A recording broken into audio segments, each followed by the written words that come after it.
Season 70 sneak peek. You've already seen the thumbnail. You've already seen the name of the video. Shield gens. Now, first and foremost, I am a Supercell creator, and that means that we are on the dev build. This is not a hacked APK. You cannot download this. This is not a private server run by some guy in his garage. This is the dev build, and you know it is because Code ZMod works in every single Supercell source except for the dev build, and that's why we've got 1,000,000 diamonds and why our opponent there in Warships Season 70 has all sorts of stuff that they probably shouldn't have. So this is the 2-engine room deck. You don't care about this. All you care about is shield gens and how they're going to work, and I will show you that in a moment. But first, just look at the glory of these things. Now, what level of shield gen do we have? How much health does it work? How does it distribute between the engine rooms? Yada, yada, yada. We'll cover all of that. First and foremost, though, the shield gen is Bluetooth. It is hidden back there, and it is a shield generator 3, which means it has a lot of health to start with, and that's with 0% building health. Add on some extra building health, and you're going to be barding out very, very hefty shield gens. Now back to these guys. How it works is these engine rooms have 50,000 health each, and this shield gen gives 150% shield boost. That brings it up to 75,000 health, which then is distributed between each of those engine rooms. It is not 75,000 health for one engine room. So as you get more engine rooms, the health of the shield goes down. So when it starts out, obviously it goes down, but it also goes down, but the health of the engine room goes up, because as you see there, 50% health there. If we look back here, they only have 10,000 health. So it's this awkward little graphy detail, and I've already drawn my graphs for the week. So if we unlock that shield gen and we place it, now notice the shields don't just get applied, you have to actually place it. That should be obvious, but I figured I'd throw it out there. If we have a look-see, we now have 7,500 health, and the reason for that, of course, is because an engine room is 10,000 plus 150%, you end up with 15,000, divide by 2, you get the basic idea of it. Now, let's load some troops up. We don't want to use cryoneers. That would be a very, very, very bad idea. And let's get into a battle, because you guys want to see what happens when you actually attack someone and hit their engine rooms up. So we are going to just load up a battle against myself. Do not do this in the live game. You will get banned for win manipulation on the dev build. It's slightly different rules, though. So if we can get a match, now reminder, it's going to spin for a while because I have 2 engine rooms and they have 7. And that is a very, very, very unlikely match, but it eventually will click once it goes through every other possibility. And there it is. Oddly enough, we've matched ourselves. So what we're going to do is we're going to send this up into here. And we know exactly what's going to happen with our Zookas. They're going to target that engine room right in front of them. But the question is, does the shield on the other engine rooms go down?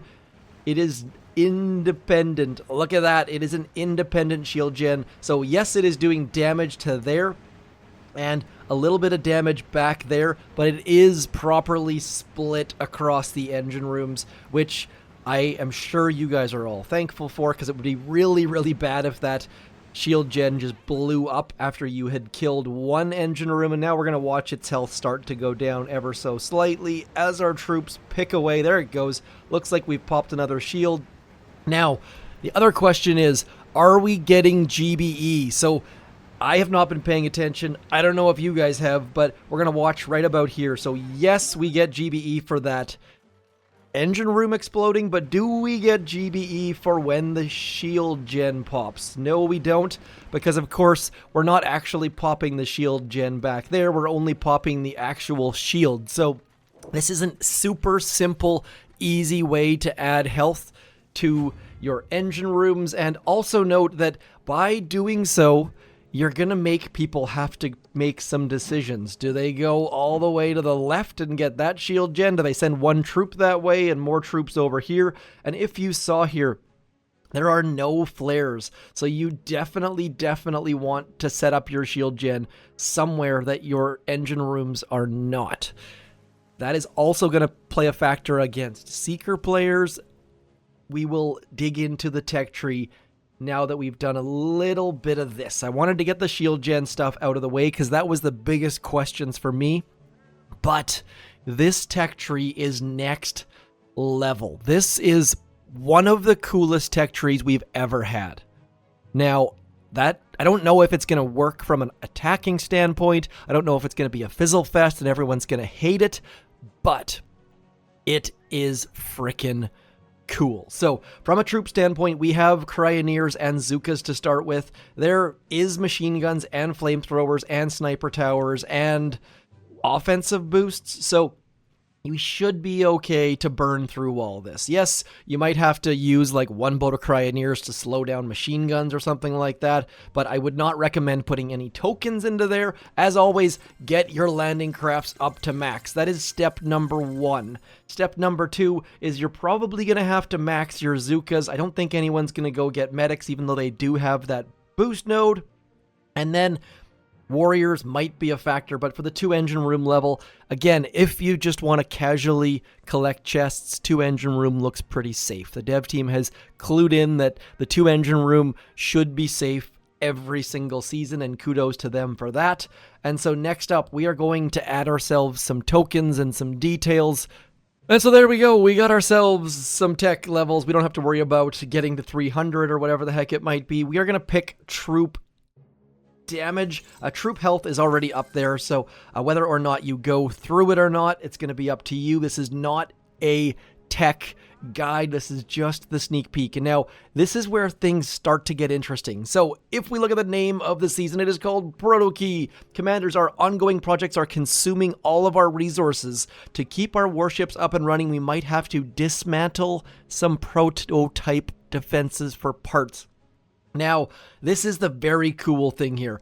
I'm just going to skip through this right to the chase, the heart of the matter. We have 3 prototypes in this tree. We have the shield generator, we have the laser beam, and over here we have the sky shield. That is all of the prototypes in this entire tree. And you might be thinking to yourself, who cares?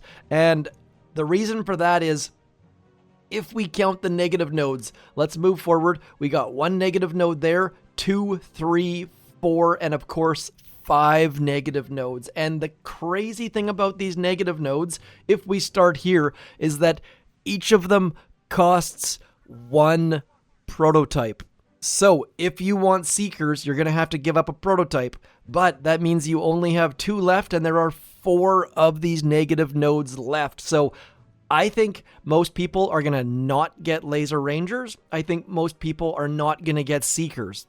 Because if we look down here, Bombardiers, maybe you get Bombardiers instead of Laser Rangers. You get the basic idea, though. Look at this node at the very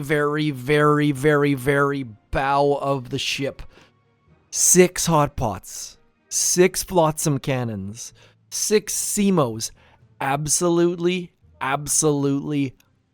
bonkers. But if you've used your 3 negative nodes before you get there, then it's SOL, ship on land. You cannot get those final 6 prototypes. And I kind of assume it's going to be 6 CMOs, even though that's crazy just because of their extra range. But regardless of what it is, I mean, flotsams don't really bother bombardiers. Hotpots bother a lot of things, especially heavy choppas.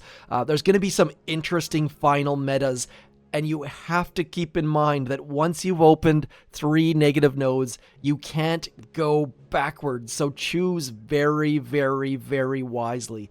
For me, on one account, I'm probably going to get Seekers just because shock launchers are so much farther ahead. There can be some fun there early on. On my main account, I am probably going to get heavy choppas and bombardiers and the 6 stuff. Now, the bombardiers, I really want to not do that, but let's just find out where Kevy Kavan is. Where are you, Mr. Kavan? Are you in the tree? I'm not seeing a star above. There he is. He's back behind the shock launchers. So you probably need Kavan if you want to use Laser Rangers. And now let's walk through the actual tree so that we can see. And by the way, you gotta go through laser beams if you want to get those negative nodes. So maybe you rush through to cannons because you don't need the laser beam to start with and you don't think it's going to do much, but you gotta backfill if you want to get those negative nodes. Very, very cool thought process, very cool way to do it. Again, implementation, I can't speak to that. We're going to have to wait and find out. But moving forwards, there's some building health. There is also the troop damage, so I'm just going to keep going with the damage. Getting into flares is great, great fun. I'm sure Everspark will give a boost early on. I don't know if she's the longer-term hero, though. And then down there is the warrior boost. I think that's the first time we've had the mech boost, maybe. Generally speaking, you don't have to max your mech, so that's going to be interesting to see how that one plays out. Into our 5-engine room deck. I love all the black space, all the empty space here. It is great the fact that they've got all these very cool decks and we can move our engine rooms around, and this right here probably is going to go to the very, very back. Let's be honest. If you put your shield gen up the front, you'd better win because that is beyond silliness, so probably throwing that back in that direction. But knowing that critters are not too far away, so throwing critters on an engine room is always a strategy, and now throwing critters on a shield gen might be as well. And again, the Sky Shield is off the main path. You're probably going to get pulled towards boom cannons or building damage, so Sky Shield's off the main path. I love it. It means that you gotta grind a little bit to get through those negative nodes. And shock mines before seekers, that's always a favorite of mine. Makes sense from a slowing down seekers and fairness standpoint, especially if shock launchers are after seekers. And then getting into is that a new engine room we just got? Did I already say that we were? I feel like I just did a boo-boo. Yeah, anyways, we have got that next engine room. Maybe I said it was 4, but now it's 5, but I thought it was 4. You just do what I saw, not what I did and said or whatever. Forwards, more cannons, great. Now, troop damage out of the way, also great. Through a fairly expensive node with Scorchers, but are Grens really where you're going to have to go? Yes, it is. So getting a useless troop, maybe they won't be so useless. Every once in a while, you can drop them off to one side and get them to miss enough to destroy something. More troop damage. Into mines. Look how far back mines are. Love it. That will make things very, very possible for Zookas with maybe some Cryoneers. Also, artillery up there.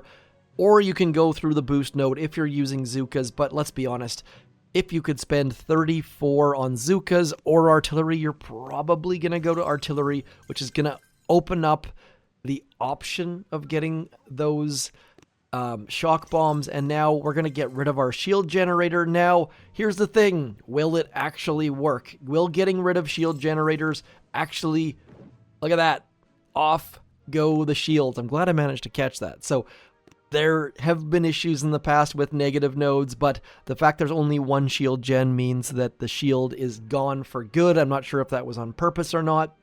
And now that we've gotten rid of our shield gen, we're going to keep moving forwards. You guys would never do that, obviously. Heavy choppas are generally a push point, but the heavies are not far off. And again, with the boost node for heavy choppas, not my cup of tea. But into boom mines, moving forwards into heavy boost. And then these negative node up there. Every negative node is the exact same cost. I can't stress enough how cool that is. Moving forwards, adding in a couple more details.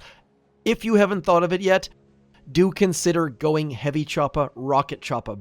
By doing so, you only have to use one negative node for offense and one negative node to get all that end stuff. So that could likely be the end meta, because also you're flying over Flotsams and Hot Pots and Seamos and things like that.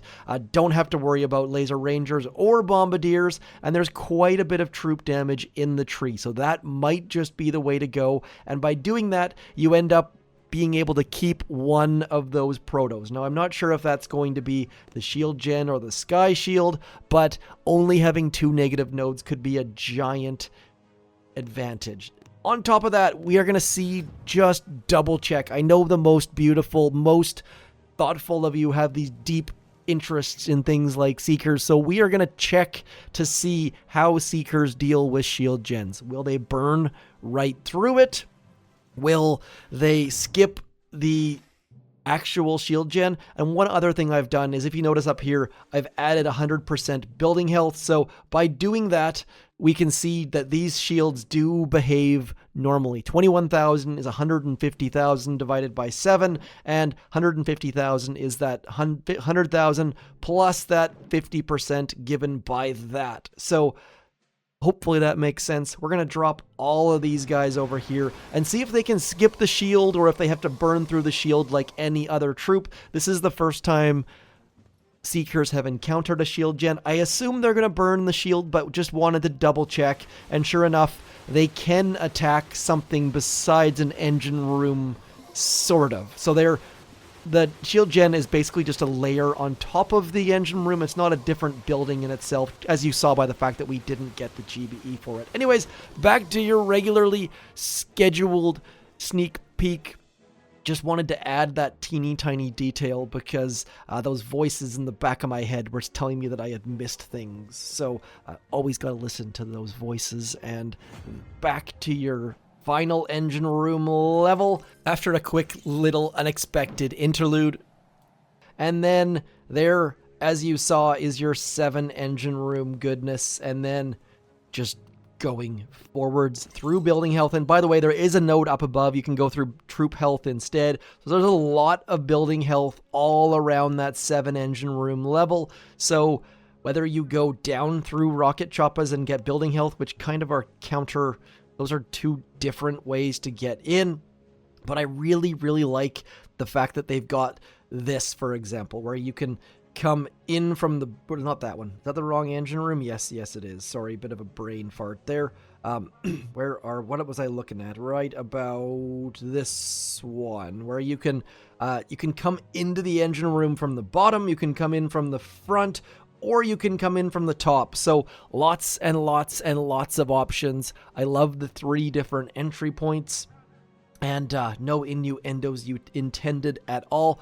And we can't get to that last stuff unless we go back and, you guessed it, get ourselves a sky shield. Now, a sky shield with a shield gen underneath it could be very, very strong, but you're not going to have that for terribly long unless you can get by without any of those negative nodes. So we are going to give away our sky shield. Yes, giving away our sky shield. That double confirm is great. And then finally into 6 hot pots. Like 6. Like, that is such a ridiculously high number of hot pots. Why 6? I don't know, but I love the fact that to be honest, I wish there were 6 negative nodes. Right now, it's pretty straightforward as far as which ones you don't want to take. Like, most people, like I said, are just not going to get laser rangers, and they're not going to get seekers, and then you don't really have to make too tough of a decision. If there was one more option, like artillery or barrage or green mines or something like that, I think it would be even tougher, but maybe that's too much. That's all, my friends. Shield gens, very cool tech tree, Zookas, and the standard. You guys know the size of these chests by now. It's always good to look to see how big the chests are, but they are the standard chests that you guys have grown to love and expect, and all of the rest of the things. So legendary, get there, let me know how you're doing. And the best thing about Warships Season 70 is that the engraver does not affect it at all. So let me know if you have any questions about the tech tree, about shield gens that I haven't covered. Otherwise, keep booming those beaches. I am Zedmont. Reminder, dev build, not private server. Thank you for coming in. Peace.